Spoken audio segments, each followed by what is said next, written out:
Muy bien, pues muchas gracias una vez más, como decía, a la presentación de la nueva directiva de NIS2. Voy a compartir mi pantalla y esta presentación la realizamos Ciberan y IPData. Ciberan es una empresa de ciberseguridad que ahora Gonzalo pues, nos presentará muy rápidamente. Básicamente, como siempre, en nuestros webinars de seguridad, ciberseguridad y IPData, yo hago la introducción. Soy Ramón Anfrun, responsable de IPData. Nos acompaña hoy Gonzalo Vigo, socio de Ciberan. ¿Vale? Entonces, bueno, estas son las dos personas. Por si nos queréis ver las fotos, aquí estamos. Gonzalo, muchísimas gracias por estar hoy aquí con nosotros. El contenido de hoy es el siguiente. Yo hago mi introducción y luego ya pasamos a la parte más interesante, más importante de la presentación de hoy, que son los principales cambios introducidos por la NIS2, sectores y entidades afectadas, requisitos y obligaciones y las mejores prácticas. Entonces, os pongo dos noticias, ¿vale? De la situación que ya sabemos todos, pero que siguen saliendo las noticias, y es que los incrementos de los ataques en Europa y en el mundo, en este caso lo que nos, nos, nos aplica a nosotros en Europa, no paran de crecer, ¿vale? Y el primer trimestre de 2024, los ataques en Europa crecieron un 24%. ¿Vale? Y el mayor aumento de ataques reportados en Europa son del sector industrial. ¿Vale? ¿Y por qué? ¿Por qué todo esto va en aumento? No vamos a entrar en temas geopolíticos, pero yo veo un motivo, aparte de los que son obvios, el dinero. El negocio de la ciberdelincuencia está llegando a unos niveles nunca antes que hubiéramos pensado que sería posible. 10,5 billones de dólares en 2023. Mientras los ciberdelincuentes hagan dinero, independientemente de las situaciones geopolíticas que ya tenemos todos en mente, esto no va a parar. Dicho esto, esta es mi introducción. Le paso la palabra a Gonzalo Vigo. Gonzalo, por favor, adelante. Yo dejo de compartir y tú compartes la tuya. Muchas gracias. Perfecto, muchas gracias. Gracias por la introducción, Ramón. Y gracias a todos los asistentes por asistir a esta presentación que intentaremos que sea amena para todos y poder explicar un poquito cuáles son los retos de la ciberseguridad desde el punto de vista de la NIS. Voy a intentar compartir la presentación, a ver si lo consigo, dame un segundo. A ver.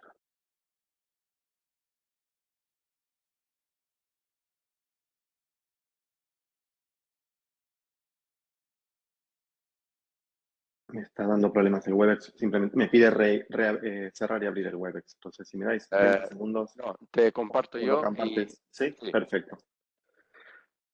Vale, perfecto. Bueno, primero que nada, agradecer la asistencia, como estaba diciendo. Lo que vamos a hablar hoy, un poco, vamos a intentar poner sobre la mesa un poco cuáles son los retos que presenta la directiva NIS2. Como ya sabréis, de aquí a octubre pues, se va a transponer la última versión de la directiva NIS, que ya entró en vigor en 2017. Y esto es debido principalmente un poco a lo que comentaba Ramón, ¿no? El contexto actual, el gran incremento de números de ataques y gravedad, ¿no? Complejidad, cada vez son más difíciles de detectar y hacer frente, sea por los motivos que sean, ¿no? Temas de conflictos geopolíticos, guerras híbridas, también la aceleración de la transformación digital y cómo hoy en día pues todos los sistemas esenciales o infraestructuras críticas de los estados al final no dejan de estar interconectados, ¿no? Entonces, pues por medios cibernéticos, digamos que se puede poner en jaque a cualquier nación. Esto, al final, la causa de todo esto es el objetivo lucrativo, como bien comentábamos al principio. Estamos hablando de miles de millones de euros. Por lo tanto, hay un gran interés por los malos que decimos, ¿no? Por seguir haciendo daño, por seguir extorsionando y por seguir robando información. Para esto, al final, hay muchos frentes de acción. Las organizaciones intentan protegerse y ser cada vez más resilientes en base a los riesgos que identifican, en base a los incidentes que van teniendo, pero otro frente por el cual se está trabajando es la regulación. Cada vez más tenemos todas las organizaciones una mayor presión regulatoria y esto lo podemos ver aquí en pantalla, ¿no? En la flecha de la derecha. Partiendo desde el esquema nacional en 2010, la directiva NIS en 2017, la RGPD, también la actualización de la ENS hace un par de años. Y bueno, pues ahora mismo uno de los puntos de foco es la nueva directiva 2, la NIS 2, que vamos a ver en esta presentación para ver dónde tenemos que centrar los esfuerzos. Bien, pues con todo este contexto nos encontramos en una necesidad inminente por parte de la comunidad europea a nivel internacional, pero en lo que vamos a hablar hoy es un poco a nivel comunitario, de hacer frente mediante regulación. Por eso la directiva NIS 2 básicamente lo que viene a decir es establecer una serie de medidas para alcanzar un nivel de seguridad estable, homogéneo en la Unión Europea, ¿no? Hasta ahora nos encontramos estados que van por delante, otros que van por detrás, organizaciones con mayor o menor apetito al riesgo.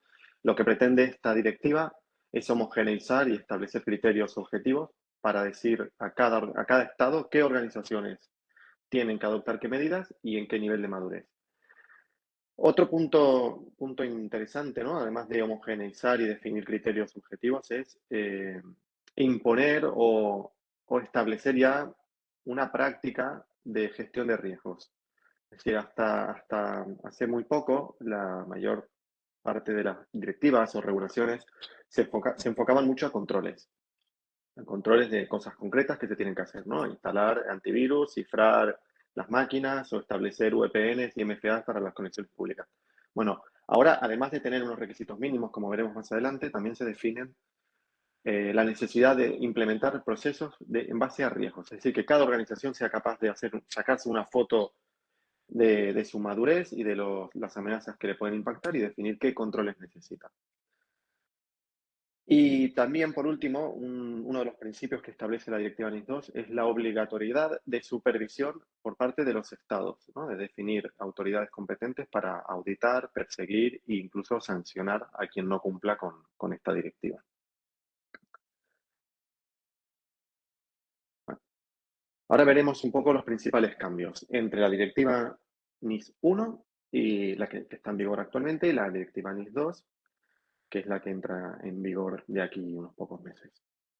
La NIS 1 introdujo medidas concretas, como os comentaba, para mejorar la ciberseguridad. Concretas, sobre todo para infraestructuras críticas, ¿no? Bueno, servicios esenciales, donde se definían medidas objetivas que se tenían que implementar y no había aquí mucho margen de maniobra tampoco. ¿Qué hace ahora la directiva NIS 2? Pues implementar el proceso, como os comentaba, de gestión de riesgos, ¿no? No solo siguen existiendo esos requisitos mínimos, sino que se implementan ahora la necesidad de implementar la gestión del riesgo. También se amplían sectores. Pasamos de tener unos servicios esenciales claramente definidos a prácticamente cubrir todo el scope del parque empresarial de los estados. Ahora en las siguientes diapositivas lo veremos un poco más en detalle, pero básicamente la NICS identifica dos tipos de organizaciones, las esenciales y las importantes, y todas tienen que cumplir los requisitos de seguridad. Aquí, hacer foco también en algunos de estos requisitos que por su envergadura, su complejidad, me gustaría resaltar, que es la parte de respuesta a incidentes, también la veremos ahora un poco más en detalle, la gestión de vulnerabilidades y el tema del cifrado, ¿no? También establece la necesidad de asumir o asignar responsabilidades de ciberseguridad a las direcciones, a los comités de dirección de las empresas, ¿vale? Ahora la seguridad ya no es un tema del departamento de informático o de sistemas de información, sino que si se incumple esta directiva, la responsabilidad recaerá sobre la dirección. Esto es un punto muy importante. Y por último, la necesidad de notificar cuando se sufran incidentes de cierto tipo, ¿no? Que ahora también lo veremos más adelante, pero será necesario contar con procedimientos de notificación de incidentes a la autoridad competente, al CSIRT o al regulador. Bien, vamos a ver un poco ahora a quién afecta, ¿no? Que esta es la pregunta del millón. ¿A quién le afecta esto? Hasta hace poco la ciberseguridad era cosa de empresas grandes, de empresas cotizadas o empresas que por su volumen de negocio, pues, bueno, pues tenían capacidad de inversión en áreas como la ciberseguridad.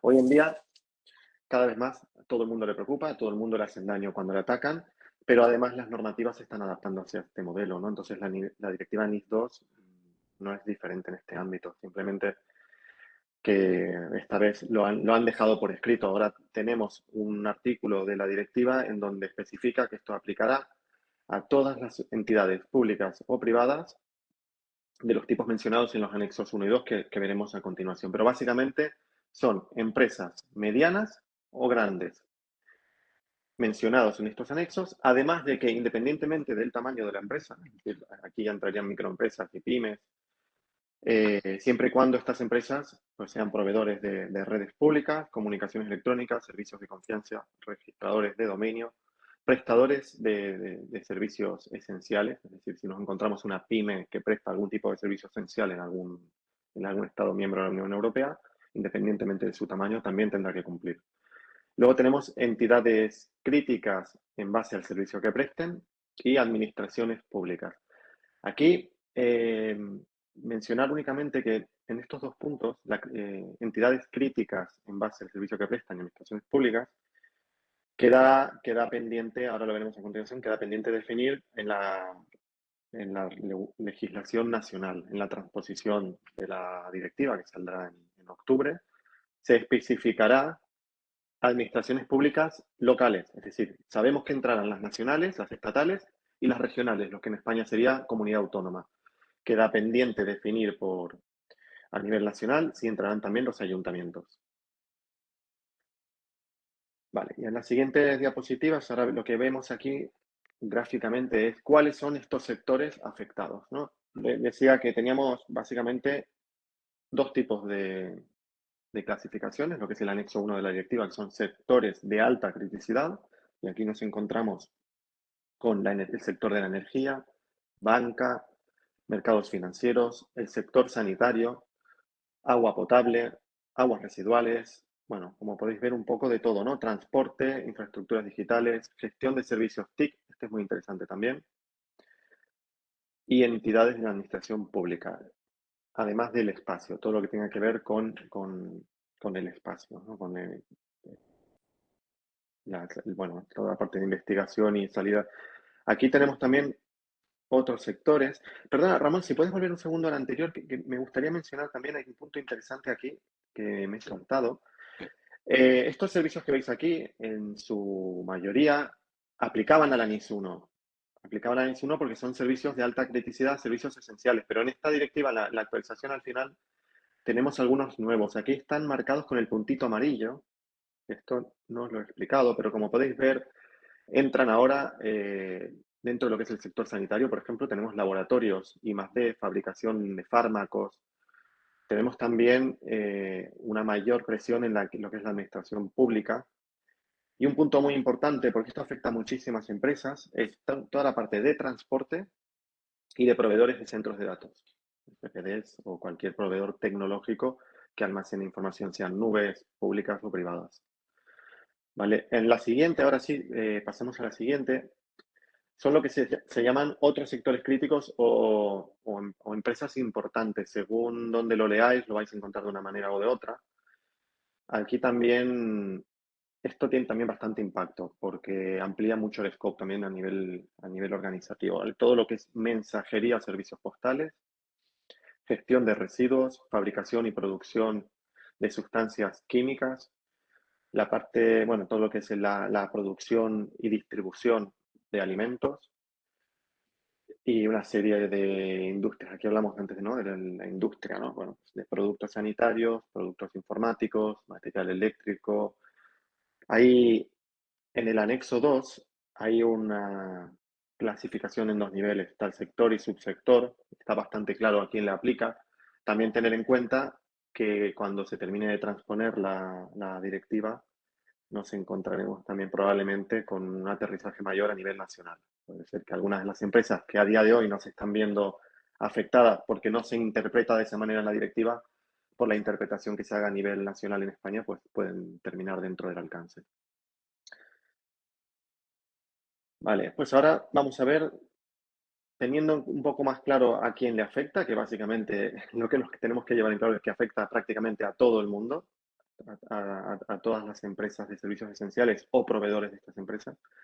¿Qué es lo que estas empresas tienen que hacer o deberían ir haciendo ya desde ahora, ¿no? Pues el primer punto que me gustaría destacar es el tema del gobierno, de la gobernanza de la seguridad. Como os comentaba antes, hay un artículo, en este caso es el artículo 20, donde menciona directamente la relevancia y la responsabilidad de los órganos de dirección. Es decir, que algunas empresas ya lo están trabajando desde hace tiempo, otras no lo tienen todavía en el roadmap, pero esto es importante. Hay que tener claro que de aquí a octubre la responsabilidad de la ciberseguridad debe recaer sobre la dirección. Por lo tanto, para eso se deben definir políticas aprobadas por la dirección, compartidas con todos los trabajadores, proveedores, clientes, usuarios a quien aplique en cada organización.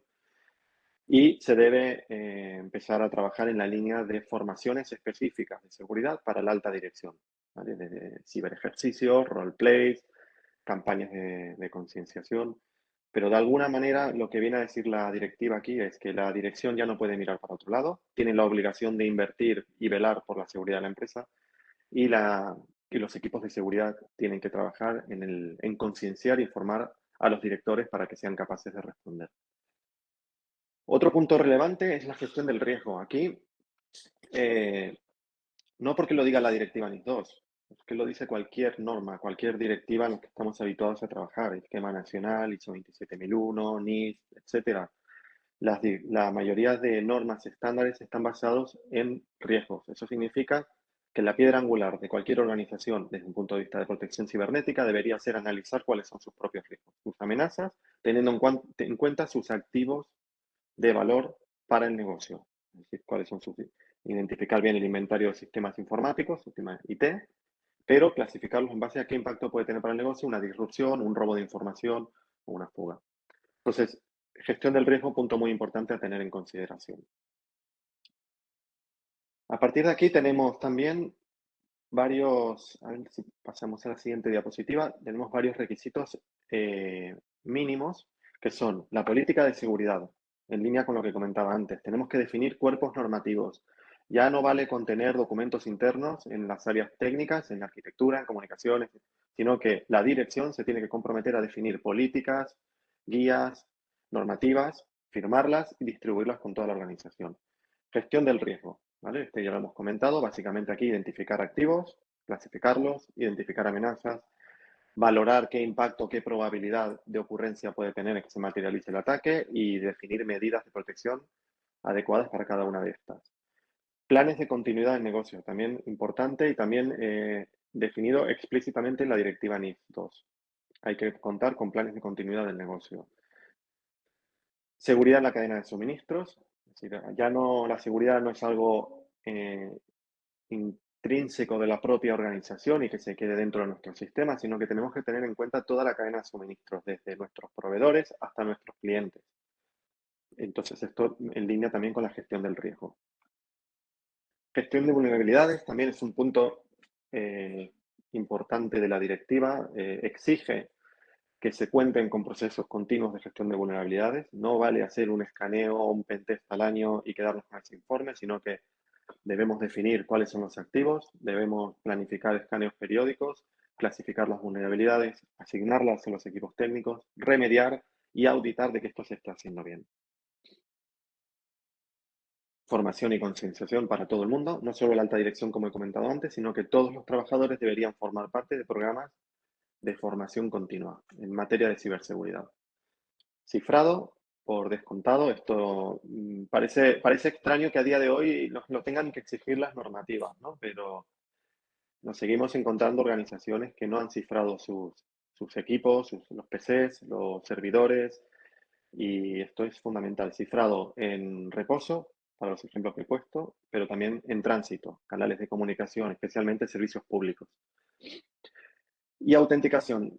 Autenticación además que está cobrando muchísima relevancia, no porque no fuera importante antes, sino porque cada vez más con también la inteligencia artificial nos está obligando a de alguna manera asegurarnos que la persona que hay del otro lado es quien dice ser, ¿no? Deepfakes, ataques, suplantaciones, cada vez es más difícil detectar quién tenemos del otro lado. Por lo tanto, los procesos de autenticación seguro cobran cada vez más valor. Y esto la directiva NIS pues, lo recoge también en uno de sus artículos. Bien, pues otro punto importante, como os comentaba al principio de la presentación, es la obligatoriedad de notificar incidentes. La directiva NIS 2 tiene por objetivo, digamos que el espíritu de la directiva es homogeneizar la seguridad a nivel nacional, ¿no? Dentro de lo que es la Comunidad Europea, pero compartir información. Al final lo que nos van a exigir aquí es que reportemos los incidentes que tengamos para que los CSIRT o la autoridad competente en cada país, en España el CSN para la administración pública, INCIBE para el sector privado, puedan recoger indicadores de compromiso, puedan estar al corriente de qué está ocurriendo en cada uno de los sectores, en cada una de las industrias, para poder compartir esta información con sus homólogos de los otros países, ¿no? Y de esta manera asegurar una ciberseguridad transfronteriza que permita ser más resiliente a toda la Unión Europea. Por lo tanto, con este objetivo se define un proceso de notificación de incidentes que va directamente desde el momento en que se detecta un incidente en la organización. Nos dan 24 horas, en menos de 24 horas tenemos que notificar al CSIR que hemos sufrido un incidente. Obviamente en ese momento es muy difícil determinar qué nos ha ocurrido, qué impacto puede tener, pero sí que podemos reportar que nos está ocurriendo algo, podemos reportar si sospechamos que se trata de un acto ilícito y no un error o una caída o un problema, un fallo técnico. Y sobre todo, y como comentaba antes, ¿no? Sobre todo, intentar alertar de si creemos o si tenemos algún tipo de sospecha de que hay alguna repercusión transfronteriza, ¿no? De dónde viene el ataque, a dónde nos están atacando. Si nuestra organización tiene diferentes sedes en varios países, pues intentar monitorizar al mismo tiempo en cada ubicación para poder reportar. Esto en 24 horas. Adicionalmente, a las 72 horas de la detección del incidente, se tendrá que hacer un reporte de estado, con una evaluación inicial en donde tendremos que compartir con el CSIR un análisis situacional de dónde nos encontramos, de qué evidencias tenemos, cuál es la gravedad o el impacto que tiene el ataque y los IOC, los indicadores de compromiso que hayamos podido recopilar, los tenemos que compartir, obviamente, para que esto sea también puesto a disposición de otras organizaciones y se pueda prevenir el ataque en otras empresas. En menos de un mes, desde la detección de ataques, se deberá contar con un informe final. Informe final, ahora sí, con una descripción detallada del ataque, la cronología de los hechos, los activos afectados, el tipo de amenaza, los actores, las causas principales, las medidas paliativas aplicadas y las posibles repercusiones transfronterizas. Este informe, aunque se llame informe final, es probable que no sea el informe final porque un incidente puede no estar resuelto en 30 días. Por lo tanto, aquí se guardan la carta, digamos, desde el CSIR para que después del mes se vayan haciendo seguimientos periódicos, actualizaciones de este informe. Pero bueno, como podéis ver, ya no es propio de cada organización decidir cómo se notifica o cómo se responde a un incidente, sino que hay que tener un proceso muy claro definido y además habrán sanciones, con lo cual esto es muy importante. Importante también mencionar qué es un incidente significativo, porque la directiva habla de que se tendrá que aplicar este procedimiento para incidentes significativos. Y básicamente son incidentes que pueda causar cualquier perturbación grave operativa o pérdida económica a personas físicas o jurídicas. ¿Vale? Físicas o jurídicas porque al final lo que interesa aquí es proteger servicios esenciales, servicios a la ciudadanía o al tejido empresarial crítico de cada país. Por lo tanto, eso vendría a ser un poquito la definición de qué incidentes tenemos que reportar siguiendo este procedimiento. A nivel de próximos pasos, llamémosle, o sea, el roadmap de lo que nos viene, eh, actualmente la directiva está publicada en su versión definitiva. Los estados tienen hasta el 17 de octubre de este año para terminar la transposición y terminar de aterrizar cada uno de los puntos en la legislación nacional. Como viene siendo habitual en nuestro Estado, pues lamentablemente el Estado extingue todo el tiempo posible para transponerla. Eso es un problema para las organizaciones porque esto entra en vigor al día siguiente de la transposición, con lo cual el 17 se transpone, el 18 se tiene que cumplir. Por eso es tan importante que se vayan implementando medidas, analizando la directiva, pensando cómo nos puede impactar. En enero del 2023 empieza el periodo de transposición. En octubre del 24, 17 de octubre, finaliza. En enero del 25, los Estados miembros comunicarán a la Comisión Europea el régimen sancionador, ¿vale? Indicarán exactamente cuáles son las sanciones que se van a aplicar en cada incumplimiento, ¿no? Por ejemplo, no notifico en menos de 24 horas o no aplico los requisitos que me están obligando. Hay requisitos totalmente obligatorios, no todos son opcionales, como decía, en base a riesgos, de vulnerabilidades, políticas, formaciones. Bueno, eso en 2025 tendremos el detalle. El mismo año, o sea, el año que viene también, se tendrá que, el Estado comunicará exactamente cuáles son las organizaciones dentro de las categorías y subcategorías de los servicios esenciales. Si bien están definidos en la directiva NIS 2, en el anexo 1 y 2, por lo tanto no es excusa, digamos, o justificación de una organización decir no he cumplido porque todavía no está transpuesto. Sí que el Estado, se supone que a nivel nacional se va a hacer un aterrizaje empresa a empresa, sector a sector o subsector a subsector. Y eso está por ver. Y si pasamos a la siguiente diapositiva, vale, aquí tenemos una extracción del régimen sancionador marcado por la directiva, directamente por la directiva. Por lo tanto, independientemente del aterrizaje que pueda hacer nuestro país a nivel local, esto está definido, digamos, estos son criterios objetivos de la Comisión Europea. Los estados sancionarán a las entidades que incumplan cualquiera de los requisitos de la NIS 2, los que hemos estado revisando, especialmente gestión de riesgos y obligaciones de notificación. Por eso los he querido explicar con un poquito más de peso.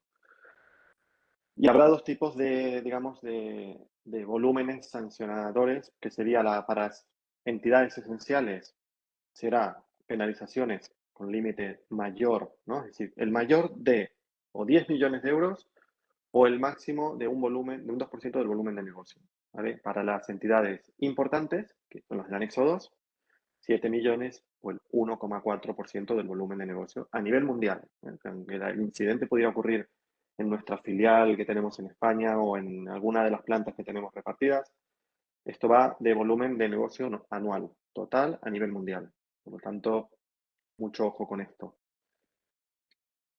Y como comentaba antes, 17 de enero del 2025 es la fecha límite para comunicar el régimen sancionador a la Comisión Europea. Es decir, estos son los márgenes definidos por la Comisión Europea, luego cada Estado tiene que adaptarlo por sector y subsector.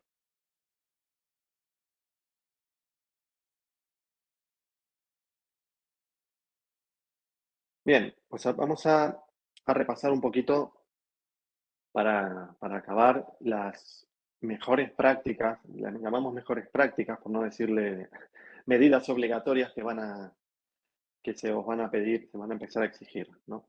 Primero que nada, la mejor práctica que os puedo recomendar es seguir trabajando, seguir invirtiendo en la ciberseguridad como se viene haciendo hasta ahora y en base a sistemas de gestiones integrales, ¿no? Sean basados en 27001, sean basados en cualquier otro estándar de seguridad. Pero tenemos que contar en nuestras organizaciones con capacidades de gestión de riesgo, de respuesta a incidentes, de gestión de vulnerabilidades, todo lo que suelen incluir las normativas tipo ISO 27001, esquema nacional. Definir políticas, cumplimiento normativo, porque aquí al final dentro del compliance nos vamos a encontrar la NIS 2, pero nos vamos a encontrar también en función del sector o la industria de cada empresa diversas normativas que pueden ser aplicadas por PCI para tarjetas, SWIFT para sectores financieros. Bueno, por lo tanto es importante trabajar áreas de compliance dentro de la empresa que ya empiecen a identificar normativas de seguridad. Gestión del riesgo, este lo hemos comentado. Configuración segura. procesos de bastionado, de configuración, de instalación e integración de sistemas, siguiendo buenas prácticas de fabricantes y buenas prácticas de seguridad. Monitorización en todos los niveles, sea sobre comportamientos anómalos de usuarios, por monitorización y correlación de eventos de sistemas de información, monitorización de transacciones, respuesta a incidentes y por último planes de continuidad. Todo esto es importante, lo era antes de la NIS y lo va a seguir siendo. Pero sí que es verdad que analizando en detalle lo que implica la directiva NIS 2, identificamos 4 puntos fundamentales que hemos querido llamar quick wins en esta presentación, y le llamamos quick wins porque son medidas que se pueden ir trabajando o se deberían ir trabajando desde ahora. Porque independientemente de cómo se ponga en cada país, esto va a salir. Y estamos hablando del análisis de riesgos, la gestión del riesgo.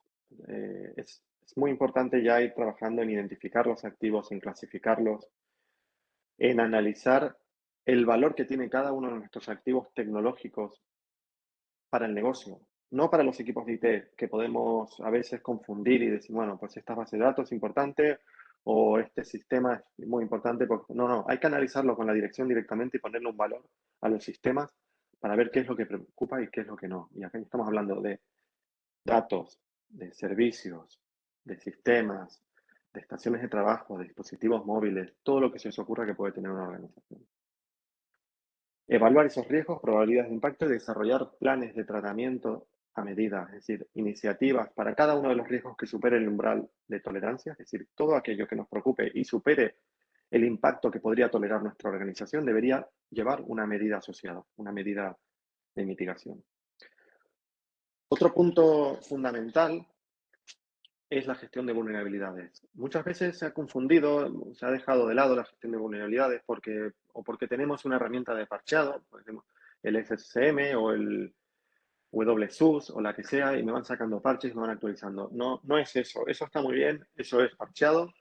Aquí lo que necesitamos son herramientas de gestión de vulnerabilidades cross para todos los sistemas de información. Nosotros, por ejemplo, trabajamos con Tenable, que es una de las mejores del mercado, ¿no? Y esas son herramientas, lo que hacemos normalmente es instalar sondas en las redes de nuestros clientes, de las organizaciones que nos piden estos servicios, y escanear todos los sistemas, clasificarlos en base a riesgos, prepararles planes de acción, es decir, asignar directamente cada ticket o cada vulnerabilidad a la persona que la tiene que mitigar y darle soporte y perseguir para que esto se mitigue. No sirve con hacer un pentest al año y tener un informe. Esto es un poquito el espíritu del cambio de la directiva NIS 2, implementar procesos recurrentes y continuos.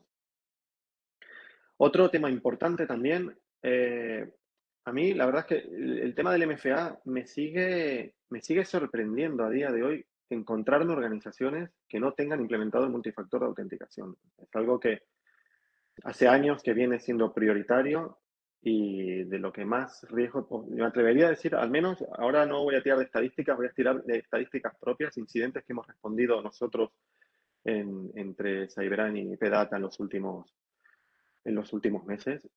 Gran parte de ellos vienen porque alguien se cuela porque no tienen el multifactor, porque la contraseña era débil y han accedido desde el exterior, porque la contraseña la comparto con otros usuarios en una hoja donde no debería y me acceden, ¿no? Al final, yo creo que esto es clave. Aquí trabajamos soluciones como Duo de Cisco, ¿no? Para el multifactor, que son también punteras en el mercado, supongo que las conoceréis. Pero yo creo que esto es fundamental, fundamental y como mínimo para todo lo que esté en el perímetro. Lo que está dentro también, pero en un segundo orden. Y Keeper, he puesto aquí Keeper porque es la solución que trabajamos nosotros y al final, bueno, consideramos que es una de las mejores que hay en el mercado, pero al final Keeper no deja de ser una solución de compartición y gestión segura de contraseñas. Otro gran fallo que suelen tener las organizaciones es, oye, ¿cómo comparto mi contraseña con este compañero? ¿Dónde guardo? Me están pidiendo que ponga contraseñas de 20 caracteres, complejas, con números, con letras, y todas diferentes. Bueno, pues para eso existen soluciones.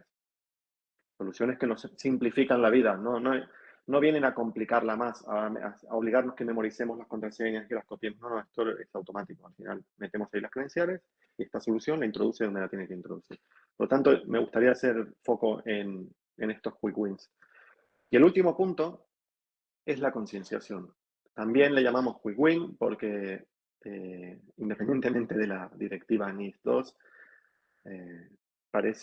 sorprende que a día de hoy hay empresas que que no estén invirtiendo en concienciación. El punto más débil de cualquier ataque, siempre lo hemos dicho, el eslabón más débil es el usuario, es el fallo humano. A mí hay una frase que me gusta mucho que es, no existe firewall que pare la estupidez humana, ¿no? Bueno, podemos decir estupidez humana o podemos decirle fallo. Pero por mucha tecnología que implementemos, tarde o temprano, alguien se puede equivocar. Es normal que alguien se equivoque o cometa un fallo. Lo importante es que cuando se equivoque, lo detecte, se dé cuenta, notifique como tenga que notificar, contenga el ataque como lo tiene que contener. Por lo tanto, yo este punto también me gustaría ponerlo sobre la mesa e invitaros a todos a que lo trabajéis. O sea, no quiero repetirme demasiado aquí, pero sí que es verdad que no es nada nuevo la NIS 2. Simplemente lo que hay ahora es más presión regulatoria. Ahora nos van a empezar a multar, nos van a empezar a exigir, nos van a empezar a auditar. Por lo tanto, invitaros a todos a seguir trabajando en esta línea y por supuesto, desde IPData y Cyberant estaremos siempre encantados de poder colaborar con vosotros, e incluso entrar más en detalle en cualquiera de estos servicios que podáis necesitar.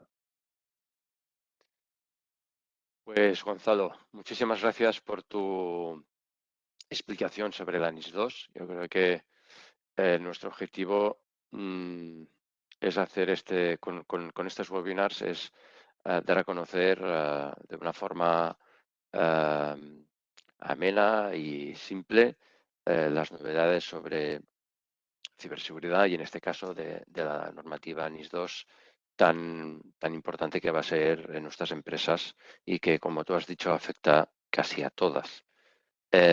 Con un objetivo, no es un objetivo de- de hacernos la vida más difícil, de poner multas, no, no.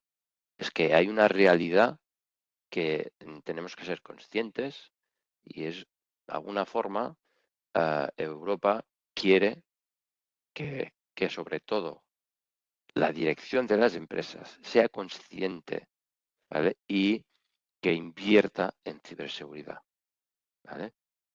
Claro, totalmente. Eso es importantísimo. Es importantísimo tener en cuenta la obligatoriedad y la necesidad de invertir desde la dirección.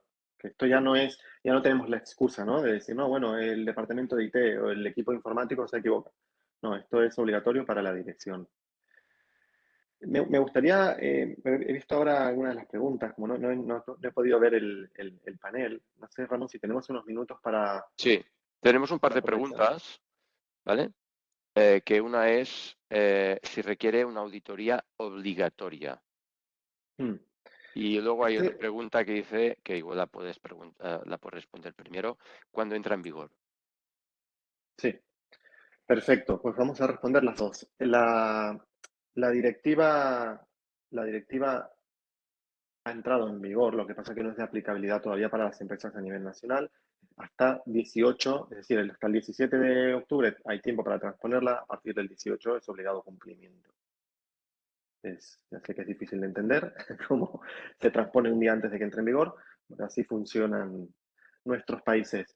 Eso no significa que salgan a multar al día siguiente, obviamente, pero sí que significa, y esto en línea con la siguiente pregunta, auditoría, que se va a empezar a auditar, se va a empezar a perseguir. Auditoría obligatoria. Aquí hay que distinguir lo que son marcos certificables de los que son directivas y leyes. Esto es una directiva, va a terminar siendo una ley, va a ser de obligado cumplimiento. No obstante, no será certificable, no es como una ISO 27001, como un esquema nacional. Eso no significa que no tengamos la obligación de cumplir. ¿Y cómo se cumple o cómo se asegura el regulador de que cumplamos? Primero, consultas. Pueden hacer consultas, ¿no? Esto es un similar que me gusta explicar siempre, es la RGPD, la Regulación de Protección de Datos, ¿no? No es certificable, pero la Agencia de Protección de Datos persigue, impone e incluso audita. Otra manera de demostrar cumplimiento o demostrar intención de cumplimiento es contar con servicios de seguridad, contar con políticas firmadas por la dirección, contar con un proceso de gestión de riesgo donde podemos demostrar que hemos valorado el riesgo, que nos hemos preocupado por controlarlo y por mitigarlo. Y importante, en línea con la auditoría, contar con entes independientes, externos a ser posible, que nos auditen. Sí, esto se puede auditar. No es obligatoria la auditoría, pero se puede auditar. Lo que sí es obligatorio es cumplirla. En caso de sospecha del regulador, en caso de que sospeche de que no estamos cumpliendo o estamos haciendo algo mal, puede incluso auditar también. Y en el caso de que audite un regulador, probablemente sea para terminar en una multa. Con lo cual, invitamos a todo el mundo a auditar anualmente la directiva NIS 2, a implementar un proceso de gestión de riesgos adaptado a la NIS 2 y a contar con servicios profesionales desde ya para hacer gap análisis o estudios en niveles de cumplimiento actuales de la directiva. Sí. Tenemos una extensión de esta pregunta por la misma persona. ¿Cómo defino el alcance de lo que entra en el scope? ¿Lo define el regulador? ¿Lo define la compañía? ¿Se llega a un acuerdo? ¿Se auditará el scope? El scope está claro en la directiva. El scope son una serie de artículos que tienen que cumplir, notificación de incidentes, tener un procedimiento de notificación de incidente adaptados a los tiempos que define la directiva, que son claros y objetivos, tener políticas de seguridad definidas y firmadas por la dirección, tener programas de formación y concienciación para todo el mundo. Este tipo de medidas están claras, están definidas. Después, las que no están tan claras, pero porque es un modelo en base a riesgos, es lo que salga del análisis de riesgos. Es decir, el análisis de riesgos que haga cada organización le va a permitir identificar más o menos medidas. Aquí, obviamente, podemos hacer unas trampas al solitario y decir que mis activos valen poco y que no tengo que implementar medidas. Bueno, el problema será cuando tengamos un incidente y estamos hablando de incidentes de servicios esenciales. Entonces, en función del incidente, la repercusión puede ser grave, con lo cual hacer trampa aquí no tiene sentido. Yo tengo otra consulta que me ha llegado a mí directamente. Dice, tenemos por un lado un marco de regulatorio de sanciones que son para la empresa y por otro lado una responsabilidad personal de la dirección. ¿Cómo casa una cosa con otra? Porque al final el responsable es el consejo de dirección, pero las sanciones para la empresa. Entonces, Claro, buena pregunta. Aquí, al no estar transpuesto, bueno, la transposición al final de la directiva va a terminar de aterrizar estos puntos, ¿eh? Pero no habla de responsabilidades penales ni responsabilidades personales de cada uno de los miembros de la dirección. Lo que habla de responsabilidad de la dirección de la empresa, de responsabilidad corporativa. Por eso el régimen sancionador está enfocado a multas a la empresa. Si habrá repercusiones o penalizaciones bueno, por no cumplir con la directiva, por personas concretas a nivel personal, ya no hablo de personas jurídicas, eso no lo sabremos hasta que esté la legislación nacional. Muy bien, muchas gracias. Juan nos pregunta si podremos pasar el vídeo de la presentación. La respuesta es que sí. Durante el día de hoy vais a recibir la grabación de esta presentación, ¿vale? Con lo cual lo podéis compartir con quien creáis oportuno, ¿vale? Entonces, os voy a lanzar un par de preguntas que siempre os lanzamos a través de la misma aplicación que estamos haciendo el webinar, que es Webex. Es una pregunta multiple choice, fácil y rápida de contestar. Es totalmente anónima. Si la podéis, os debería salir por ahí, seguramente la parte derecha inferior de la presentación. Y si podéis pues votar, es información que siempre es muy interesante para nosotros. La gente está ya contestando y la pregunta es, ¿conocías las novedades de NIS 2? ¿Vale? La respuesta, de momento, si la gente aún está votando, de momento está en 20, está cambiando porque esto es dinámico según la gente va votando. Estamos en un 24, en un 25-75. 25 sí conocían, 75 no. Con lo cual, pues bueno, es interesante porque a las puertas de que esta normativa entre en vigor, entiendo que es uno de los motivos del éxito de este webinar. Vale, vamos a la siguiente pregunta y última. ¿Vale? ¿Tiene tu organización previsto revisar los requisitos del ANIS 2 durante 2024?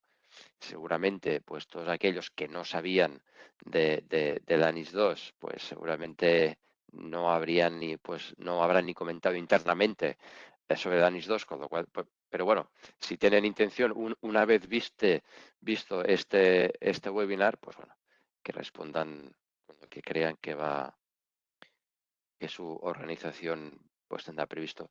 De momento tenemos un 74 que sí, cuadra bastante y un 25 que no, ¿vale? Pues nada, no sé si hay alguna pregunta más por ahí. David, Miguel Ángel.